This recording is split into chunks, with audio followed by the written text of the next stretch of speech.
And what a day it was for dozens of Quad Cities veterans. The group is now back home tonight after spending all day on the Hy-Vee Honor Flight of the Quad Cities in Washington, D.C. yesterday. They got to visit the museums and monuments built in their honor, including an aviation center and the Lincoln Memorial. And they're not the only ones back home today. Shelby Kluver joined them on the honor flight, and now she's joining us today, which is a little strange to have you on your own show. I don't get to be on this side of the screen. I know, so you're getting used to it now. It's fun. Okay, so talk to us about, your experience and how the day was yesterday. It was unbelievable. I had no expectations going into it. I really didn't know what to think. And I ended up crying like 10 times throughout the day. Even, I'm gonna get emotional now just thinking about it. Even before we left, we're all sitting in the terminal in the Quad Cities, and so many of these veterans are telling their stories, things that they haven't mentioned maybe in years or decades. A lot of them have been waiting a year or more to even go to DC and go on this honor flight. And we had some really incredible people among this incredible group of veterans. We had 3 women that were honored. We had a husband and wife veteran team. We had another team of husband and wife where the wife was a guardian.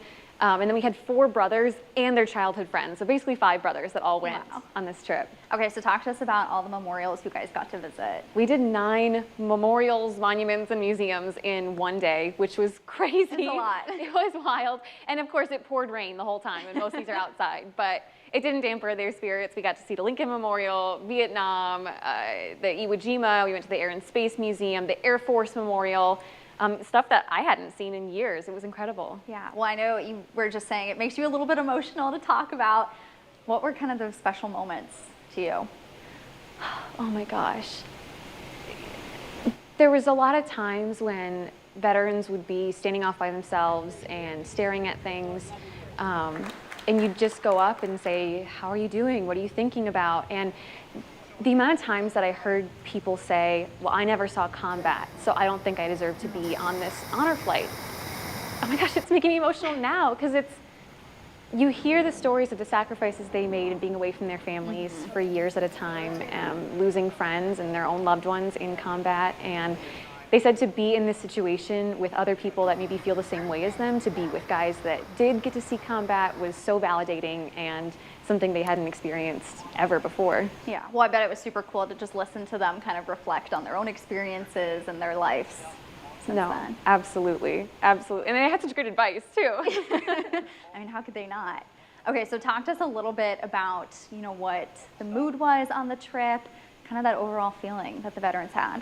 Well, it started off on a high note because we got to the Washington D.C. airport, and there was 4 busloads of kids with handmade American flags and cards, and they were chanting and they were singing and they were giving the veterans hugs and they had signs, and that really set the tone because everybody was just kind of like, oh my gosh, and then it never really ended from there. It was just a day of like, oh, I can't believe this is happening, like over and over and over again. What do you think the favorite stop was for all the veterans? Well, I did ask a lot of people what their favorite moment was, and they all said when the children showed up at the airport for them. But as far as stops go, a lot, like I would say the majority of these guys and women served in the Vietnam era, if not the war itself. So the Vietnam Memorial was really intense, and that's when the rain was coming down the hardest, and they were out there etching their names and taking in the moment. Yes.